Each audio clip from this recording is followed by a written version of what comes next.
गोदा घाटामधील दुतोंड्या मारुती मूर्तीवरील लेप हा निघालेला आहे। पुराच्या पाण्यामुळे मारुतीच्या मूर्तीवरील लेप निघून नुकसान झालेलं आहे। दरवर्षी दसऱ्याच्या दिवशी भाविकांकडून मूर्तीला विधिवत वज्रलेप केला जातो।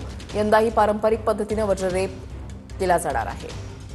चंदन पूजाधिकारी आमचे प्रतिनिधी आमच्या सोबत आहेत।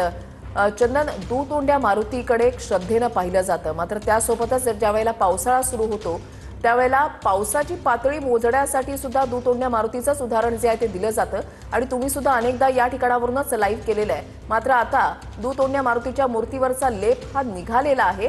जी प्रक्रिया असते दसऱ्याच्या दिवशी दुतोंड्या मारुतीला वज्रलेप लावण्याची, ती प्रक्रिया नेमकी कशी असते? सध्या त्या ठिकाणी काय वातावरण अनुभवत आहे? कारण दसऱ्याला 2च दिवस राहिलेत।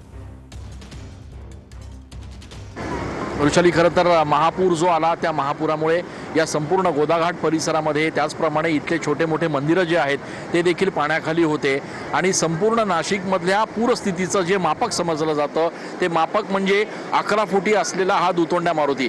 आपण अनेकदा सांगतो की दुतोंड्या मारुती हा महापुराचा मापक आहे, कारण दुतोंड्या मारुतीला नेमकं कुठपर्यंत पाणी आलेलं आहे यावरून पूर्वीच्या काळी शहरामध्ये पाण्याचं आणि पुराचं नियोजन आपत्ती व्यवस्थापनच्या वतीनं केलं जायचं।